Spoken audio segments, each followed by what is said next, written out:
Goa Organics వారి skin care, hair care, wellness products కోసం AP, తెలంగాణలో డిస్ట్రిబ్యూటర్లు కావాలను వివరాలకు స్క్రీన్ పైన ఉన్న నెంబర్కి కాల్ చేయండి. నమస్తే, నేను Keshav. Welcome to Suman TV. Janasena పార్టీకి ఈ ఎన్నికల్లో కొత్త చిక్కులు రాబోతున్నాయా? ముఖ్యంగా సింబల్ విషయంలో మరింత ప్రతికూల పరిస్థితులు సృష్టించేందుకు ప్రత్యర్థులు వ్యూహం పన్నుతున్నారా? దీనికి ఎవరనే సమాధానం వినిపిస్తుంది. జనసేన పార్టీగానే కాదు, జనసేన పార్టీ అధినేత పవన్ కళ్యాణ్ తన అభ్యర్థిత్వాన్ని ఖరారు చేసుకునేటువంటి క్రమంలో పిఠాపురంలో ఆయన పోటీ చేయడం డిసైడ్ అయిన తర్వాత పవన్ కళ్యాణ్ అనే పేరుతోనే కొంతమంది నామినేషన్లు వేసేందుకు కావాల్సినటువంటి ప్రణాళికల్ని సిద్ధం చేసుకున్నారు. అనుకున్నదే తడవుగా ఆచరణలో కూడా దిగిపోయారు. దీంతో ఇప్పుడు జనసేన పార్టీ నాయకులు ఒక కొత్త గుబులు రేగుతోంది. ప్రధానంగా సింబల్ విషయంలో, మరోవైపు అభ్యర్థిత్వాల విషయంలో కూడా దాదాపు జనసేన అభ్యర్థుల్ని పోలినటువంటి వ్యక్తులే నియోజకవర్గాలు, అంటే ఆ పేర్లతో మ్యాచ్ అయ్యేటువంటి పేర్లు ఉన్నటువంటి వ్యక్తుల్ని వివిధ నియోజకవర్గాల్లో స్వతంత్ర అభ్యర్థులుగా బరిలో దింపేందుకు వ్యూహాలు తెర వెనుక నడుస్తున్నట్టుగా తెలుస్తుంది. దీనికి సంబంధించినటువంటి అంశాలు విస్తృతంగా వైరల్ అవుతున్నాయి. ముఖ్యంగా పవన్ కళ్యాణ్ పేరుతోనే పిఠాపురంలో మరొక 2-3 అభ్యర్థులు నామినేషన్లు వేస్తున్నటువంటి పరిస్థితి ఉంది. నామినేషన్ల స్క్రూటినీ తర్వాత, ఫైనల్ అనౌన్స్మెంట్ తర్వాత దీనిపైన మరింత స్పష్టత వస్తుంది. అయితే ఇప్పటికే స్వతంత్ర అభ్యర్థులుగా నామినేషన్లు దాఖలు చేసిన వారి నుంచి వస్తున్నటువంటి ఇబ్బందులపైన జనసేన పార్టీ నాయకత్వం దృష్టి పెట్టింది. ఈ క్రమంలోనే దీనిపైన కావలసినటువంటి అవగాహన కార్యక్రమాలు నిర్వహించడానికి జనసేన పార్టీ చర్యలు చేపడుతోంది.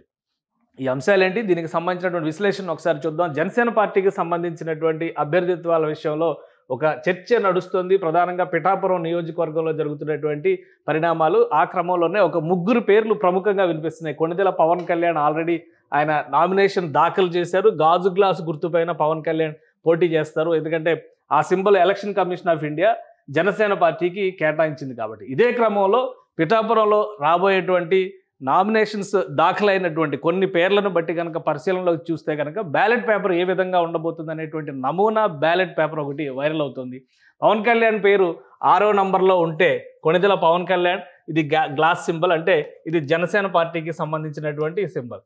అయితే ఆయనకు పైన కింద కూడా అదే పేర్లతో ఉన్నటువంటి అభ్యర్థులు వచ్చేటువంటి అవకాశాలు ఉన్నాయి. ఎందుకంటే ఆల్ఫాబెటికల్ ఆర్డర్లో బ్యాలెట్ పేపర్లో పేర్ల క్రమాన్ని డిసైడ్ చేస్తారు. అలానే జాతీయ పార్టీలకి ముఖ్య స్థానం ఇస్తారు. ఆ తర్వాత ప్రాంతీయ పార్టీలు, ఆ తర్వాత అన్రిజిస్టర్డ్ పార్టీలు ఈ కేటగిరీలో వస్తాయి. కాబట్టి జనసేన పార్టీ రిజిస్టర్డ్ పార్టీగా ఉన్నప్పటికీ కూడా గుర్తింపు పొందిన పార్టీ కాదు కాబట్టి స్వతంత్ర అభ్యర్థుల కేటగిరీ లిస్టులో వచ్చే అవకాశాలు ఎక్కువగా ఉన్నాయి. సో దీన్ని బట్టి బ్యాలెట్ పేపర్లో ఆయన పేరుకు పైన ఒక పవన్ కళ్యాణ్, కింద ఒక పవన్ కళ్యాణ్ ఉండేటువంటి అవకాశాలు కనిపిస్తున్నాయి. ఇక్కడ ఈ నమూనా బ్యాలెట్ పేపర్లో వస్తున్నటువంటి ప్రచారంలో ఉన్నటువంటి పేరును ఒకసారి పరిశీలిస్తే 5వ నంబర్ అభ్యర్థిగా కోనేటి పవన్ కళ్యాణ్ అనేటువంటి పేరు కనిపిస్తుంది. ఆయన గుర్తు చూస్తే బకెట్ సింబల్ వచ్చేటువంటి ఉంది. ఎందుకంటే బకెట్ సింబల్ ఇప్పటికే ఒక రాజకీయ పార్టీ రిజిస్టర్ చేసింది. ఆ రాజకీయ పార్టీ పేరు కూడా పవన్ కళ్యాణ్ పార్టీతోనే మ్యాచ్ అవుతున్నటువంటి పేరు ఉంది. జాతీయ జనసేన పేరుతో ఇటీవల కాలంలో ఒక పార్టీ కార్యాచరణని ప్రారంభించింది. జనసేనకి పోటీగా ప్రచారం చేస్తుంది.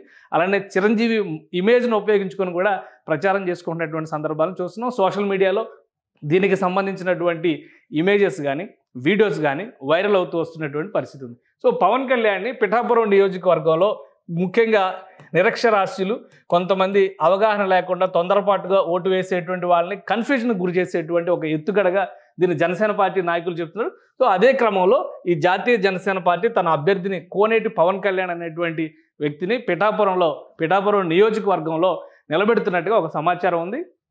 ఈ పార్టీకే వీళ్ళు కొంతమంది నామినేషన్స్ కూడా దాఖలు చేశారు. అయితే స్వతంత్ర అభ్యర్థులకు సంబంధించినటువంటి జాబితాని ఇంకా ఎన్నికల సంఘం క్లియర్గా రిలీజ్ చేయలేదు కాబట్టి స్థానికంగా వస్తున్నటువంటి సమాచారాన్ని బట్టే అందరూ అంచనాలు వేస్తున్నారు.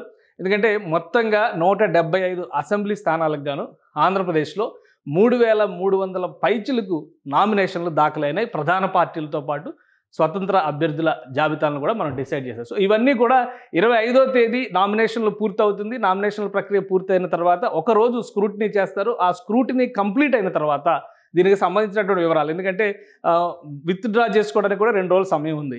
ఏప్రిల్ 29వ తేదీన విత్డ్రా చేసుకున్నటువంటి వాటిని బట్టి అధికారికంగా పోటీలో నిలిచిన వారు ఎవరు అనేటువంటి విషయాన్ని ఎన్నికల అధికారులు ప్రకటిస్తారు. సో అప్పటి వరకు ఈ కన్ఫ్యూజన్ కొనసాగేటువంటి అవకాశం ఉంది. కానీ అభ్యర్థిత్వాల విషయంలో, ఎందుకంటే ఇక్కడ గాజు గ్లాసును పోలినటువంటి సింబలు, అదేవిధంగా బకెట్ గుర్తు, జనసేన పార్టీతో పోలేటువంటి జాతీయ జనసేన అనేటువంటి పేరు మినహా మిగతా అంతా కూడా జనసేన తరహాలోనే ఉంటుంది. అలానే పేరు విషయంలో కూడా కే పవన్ కళ్యాణ్ అనేటువంటి పేర్లు కనుక తీసుకుంటే ఇదే సేమ్ పేర్లు ఉండేలాగా కనిపిస్తుంది. ఇక మరొక స్వతంత్ర అభ్యర్థి పేరు కూడా ఇక్కడ ప్రచారంలో ఉంది. కనుమూరి పవన్ కళ్యాణ్ అనేటువంటి పేరు పిఠాపురం నియోజకవర్గంలోనే ఈయన కూడా బరిలో దిగుతున్నట్టుగా తెలుస్తుంది. ఈయన కూడా ఒక డ్రమ్ సింబల్ని తీసుకున్నారు, అంటే తీసుకోవడానికి ప్రయత్నాలు, ఎందుకంటే ఇంకా అలాట్మెంట్ జరగలేదు, సింబల్స్ అలాట్మెంట్ అనేది జరగలేదు కాబట్టి స్వతంత్ర అభ్యర్థులకి సింబల్స్ కేటాయించేటువంటి ప్రక్రియ ప్రారంభం అయ్యే సమయంలో జనసేన పార్టీకి మరొక కొత్త సమస్య కూడా ఉంది. ఆ కొత్త సమస్య ఏంటంటే జనసేన పార్టీ గుర్తింపు పొందిన పార్టీ కాదు కాబట్టి సింబల్ విషయంలో కూడా రిజర్వేషన్స్ లేవు. సో జనసేన పార్టీ పోటీ చేస్తున్నటువంటి 21 అసెంబ్లీ నియోజకవర్గాలు 2 పార్లమెంటు స్థానాలు మినహాయిస్తే మిగతా అన్ని చోట్ల కూడా ఫ్రీ సింబల్స్ జాబితాలోనే జనసేన పార్టీకి సంబంధించినటువంటి గుర్తు ఉంది. సో ఈ గుర్తుని ఎవరైనా స్వతంత్ర అభ్యర్థి ఎంచుకునేటువంటి అవకాశం ఉంది. నిబంధనల ప్రకారం ఒకవేళ ఎన్నికల సంఘం కనుక గాజు గ్లాసు గుర్తుని స్వతంత్ర అభ్యర్థులకు కేటాయిస్తే జనసేన పార్టీ అభ్యర్థులు చిక్కుల్లో పడేటువంటి ప్రమాదం ఉంది. సో ఈ విషయంలో మిత్రపక్షం తెలుగుదేశం పార్టీ కూడా మరికొన్ని జాగ్రత్తలు తీసుకోవాలని నిర్ణయించింది. ఈ క్రమంలోనే ఎలక్షన్ కమిషన్ అధికారుల్ని తెలుగుదేశం పార్టీ నాయకులు కలిసేటువంటి ప్రయత్నం చేశారు. దీనిపైన ఒక ప్రత్యేకమైనటువంటి విజ్ఞప్తి కూడా చేశారు. అలానే జనసేన పార్టీకి సంబంధించినటువంటి ఈ సింబల్ విషయంలో Andhra Pradesh election officer CEO MK Meena Telugu Desam party ప్రతినిధులు కలిశారు. వీళ్ళు చేసినటువంటి రిక్వెస్ట్ ఏంటంటే జనసేన పార్టీకి సంబంధించినటువంటి సింబల్ని గతంలో సుబ్రహ్మణ్య స్వామి వర్సెస్ ఎలక్షన్ కమిషన్ కేసులో వచ్చినటువంటి సుప్రీంకోర్టు జడ్జిమెంట్ ఆధారంగా చేసుకుని కొన్ని చోట్ల, అంటే మిత్రపక్షాలుగా ఈ రాష్ట్రంలో పోటీ జరుగుతున్నటువంటి నేపథ్యంలో కొన్ని చోట్ల మాత్రమే పోటీకి పరిమితమైనప్పటికీ ఫ్రీ సింబల్స్ జాబితాలో ఉన్నటువంటి గాజు గ్లాసుని మినహాయించాలనేటువంటి విజ్ఞప్తిని తెలుగుదేశం పార్టీ చేసింది. ఎందుకంటే జనసేన పార్టీ ఆల్రెడీ దీనికి సంబంధించినటువంటి రిప్రజెంటేషన్ ఇచ్చింది. అలానే 2 పార్టీలు కలిసి కేంద్ర ఎన్నికల సంఘానికి కూడా విజ్ఞప్తి చేశారు.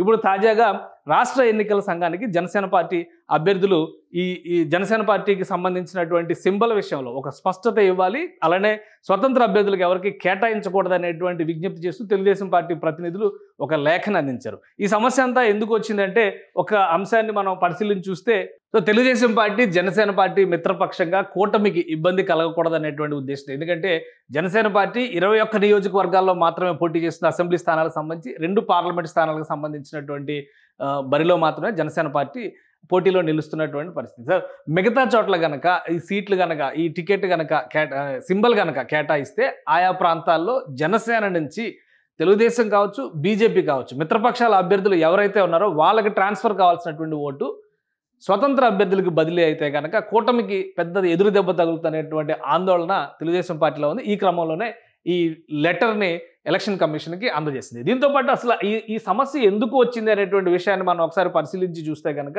ఇలా వివిధ రకాల పేర్లు పెట్టుకునేటువంటి అభ్యర్థులు రావడం ఒకటి. ఎందుకంటే జాతీయ జనసేన అనేటువంటి పార్టీకి సంబంధించి గతంలోనే ప్రక్రియ మొదలైంది. జనసేన పార్టీని వివిధ రూపాల్లో దెబ్బతీసేటువంటి ఎత్తుగడలో భాగంగానే ఇది జరుగుతోంది అనేటువంటి మాటని జనసేన పార్టీ నాయకులు స్వయంగా చెబుతున్నారు. కానీ దీన్ని జాతీయ జనసేన పార్టీ నాయకులు ఖండిస్తున్నప్పటికీ కూడా వాళ్ళు చేస్తున్నటువంటి ప్రచారం అంతా కూడా అదే తరహాలో ఉంది. వాళ్ళు ఎంచుకున్నటువంటి సింబల్ కూడా బకెట్ సింబల్. ఎక్కడైనా కానీ మీరు గూగుల్లో సెర్చ్ చేసినా కానీ ఈ బకెట్ సింబల్ 2 పార్టీలకు సంబంధించి దాదాపు సిమిలారిటీస్ ఉండే విధంగా వస్తున్నటువంటి సింబల్స్ కనిపిస్తాయి. అలానే జాతీయ జనసేన పార్టీ పెట్టినటువంటి ప్రచారం, ఎందుకంటే జై జవాన్ జై కిసాన్ పవన్ కళ్యాణ్ ఏవైతే నినాదాలు ఇస్తారో ఆ నినాదాల బేస్తోనే వీళ్ళ ఐడియాలజీ నడుస్తున్నట్టుగా కూడా ప్రచారం చేస్తున్నారు. అబ్దుల్ కలాం ఫోటో ఇవన్నీ, అలానే చిరంజీవికి సంబంధించినటువంటి అంశాలు కూడా ఎక్కువగా ప్రచారం చేస్తూ ఈ జాతీయ జనసేన ఒక రకమైనటువంటి కన్ఫ్యూజన్ని పవన్ కళ్యాణ్ అభిమానుల్లో సృష్టించేటువంటి ఒక ఎత్తుగడని చాలా బలంగా ఈ మధ్య కాలంలో చేస్తుంది. పైగా పవన్ కళ్యాణ్ పేరుతోనే ఉన్నటువంటి వ్యక్తికి సంబంధించినటువంటి నామినేషన్ దఖలుపరిచేటువంటి కార్యక్రమం పిఠాపురం నియోజకవర్గంలో జరిగినటువంటి నేపథ్యంలో తెలుగుదేశం పార్టీ మరికొంత అలర్ట్ అయింది. సో ఇదే క్రమంలో ఎన్నికల కమిషన్ ఇచ్చినటువంటి ఒక మాన్యువల్ని మనం పరిశీలిద్దాం. ఎన్నికల కమిషన్ నామినేషన్స్ వేసేటువంటి క్యాండిడేట్స్ అందరికీ కూడా ఒక మాన్యువల్ని అందజేస్తుంది. ఆ మాన్యువల్ దాదాపు 200 పేజీల మాన్యువల్. అంటే ఎన్నికల్లో బరిలో నిలిచేటువంటి అభ్యర్థులు అనుసరించాల్సినటువంటి విధి విధానాలు, ప్రవర్తన నియమావళి, అలానే నామినేషన్స్ దఖలుపరిచేటువంటి క్రమంలో అనుసరించాల్సినటువంటి పద్ధతులు అన్నీ కూడా లీగల్ బౌండింగ్తో ఉండేటువంటి అంశాలు కాబట్టి సుదీర్ఘమైనటువంటి ఈ మాన్యువల్ ఇచ్చింది. అలానే ఇందులో కొన్ని సింబల్స్ను కూడా ఎన్నికల కమిషన్ ప్రతిపాదిస్తుంది.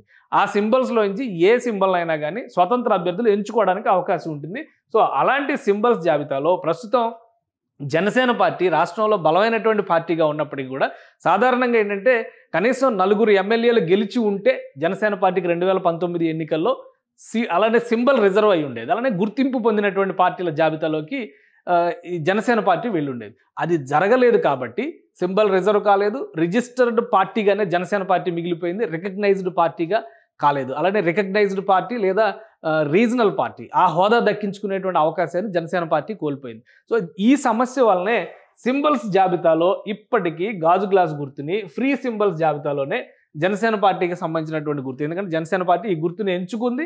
అయినప్పటికీ కూడా రిజర్వ్డ్ పార్టీ కాదు కాబట్టి దీనికి సంబంధించినటువంటి గుర్తుని ఫ్రీ సింబల్స్ జాబితాలోనే పొందుపరిచి, ఇది సింబల్స్కి సంబంధించినటువంటి మాన్యువల్. ఇందులో అనేక రకాల సింబల్స్ ఉన్నాయి. మన gas cylinder, gas stove, gift box, అలానే ఇక్కడ చూస్తే కనుక జింజరు, రకరకాల ఇవి గ్యాస్ టంబ్లర్, అలానే గ్రామ్ ఫోన్ రికార్డు, ఇవన్నీ క్యాప్, ఇవన్నీ పెట్టినటువంటి జాబితాలో ఇప్పటికీ కూడా ఈ జాబితాలో 77వ ఐటమ్గా జనసేన పార్టీకి సంబంధించినటువంటి సింబల్ని ఎన్నికల కమిషన్ పొందుపరిచింది.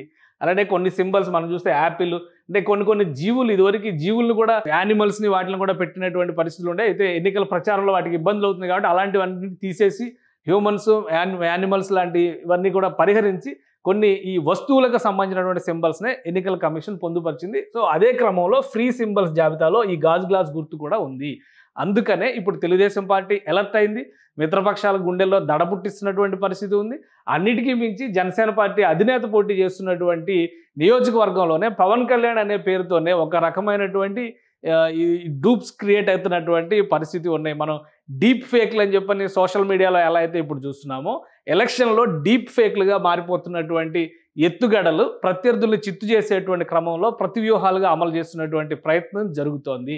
సో జనసేన పార్టీ నాయకులు ఇప్పుడు దీనిపైన ఒక సోషల్ మీడియా క్యాంపెయిన్ మొదలుపెట్టారు. ఎక్కడెక్కడైతే పోటీ చేస్తున్నారో ఆ 21 నియోజకవర్గాలు ప్లస్ 2 పార్లమెంటరీ నియోజకవర్గాల పరిధిలో జనసేన పార్టీ నాయకులు గాజు గ్లాసు గుర్తు పవన్ కళ్యాణ్ లేదా అభ్యర్థి, ఏ అభ్యర్థి అయితే ఆ అభ్యర్థి. ఉదాహరణకు బత్తుల బలరామకృష్ణ రాజానగరం అసెంబ్లీ కాన్స్టిట్యున్సీలో పోటీ చేస్తే అదే పేరుతో రామకృష్ణ అనేటువంటి పేరునో, బత్తుల బలరామకృష్ణ అనే పేరును కాపీ అయ్యే విధంగా ఉన్నటువంటి పేరునో, ఇంటి పేరులో మార్పులు ఉండే విధంగా ఉండేవో అటువంటి వాటిని అనుసరిస్తూనే కొత్త అభ్యర్థులు అందులో బయలుదేరబోతారు. వాళ్ళు ఈ జాతీయ జనసేన పార్టీ పేరు మీద కావచ్చు, స్వతంత్ర అభ్యర్థులుగా కావచ్చు బరిలో నిలిచేటువంటి అవకాశం ఉంది. జనసేన పార్టీకి సంబంధించినటువంటి అభ్యర్థుల్లోనే ఈ గందరగోళాన్ని సృష్టించేటువంటి క్రమంలో ఈ డీప్ ఫేక్, అంటే ఎలక్షన్ పోలింగ్ డీప్ ఫేక్గా దీన్ని మనం పరిగణించాల్సినటువంటి పరిస్థితి ఉంటుంది.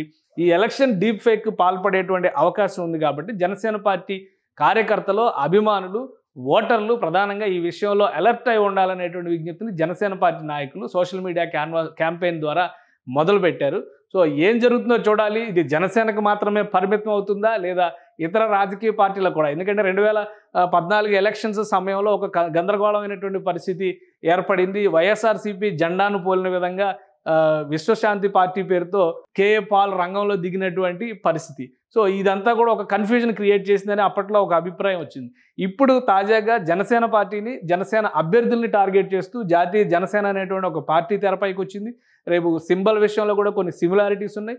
ఇప్పుడు సేమ్ పేరు, ఒకే రకమైన పేరు, ఒకే రకమైన గుర్తులు ఉండేటువంటి స్వతంత్ర అభ్యర్థుల పేరుతో ఈ ఎలక్షన్ డీప్ ఫేక్లకి పాల్పడేటువంటి ఎత్తుగడని ప్రత్యర్థులు వేస్తున్నారనేటువంటి ఆలోచనతో జనసేన పార్టీ ఉంది. ఇక ఓటర్లు అలర్ట్గా ఉండాలి. అభ్యర్థిని ఎంచుకునేటువంటి క్రమంలో కానీ, పార్టీ సింబల్ని గుర్తించి ఓటు వేసేటువంటి క్రమంలో కానీ మరింత జాగ్రత్తగా ఉండాలి. ఎందుకంటే ప్రజాస్వామ్యంలో 5 ఏళ్లకోసారి వచ్చేటువంటి విలువైన ఆయుధం ఓటు మాత్రమే. ప్రశ్నించే అవకాశం లేకపోయినా కనీసం ఇప్పుడు పంపించే అవకాశం ఇచ్చేటువంటి ఛాన్స్ ఉన్నది ఈ ఓటు అస్త్రం ద్వారానే ఉంది. కాబట్టి ఓటర్లు మరింత అలర్ట్గా ఉంటారని ఆశిద్దాం. సుమన్ టీవీలో మీ పర్సనల్ అండ్ బిజినెస్ ప్రమోషన్స్ కోసం కింది నెంబర్కి కాంటాక్ట్ చేయండి.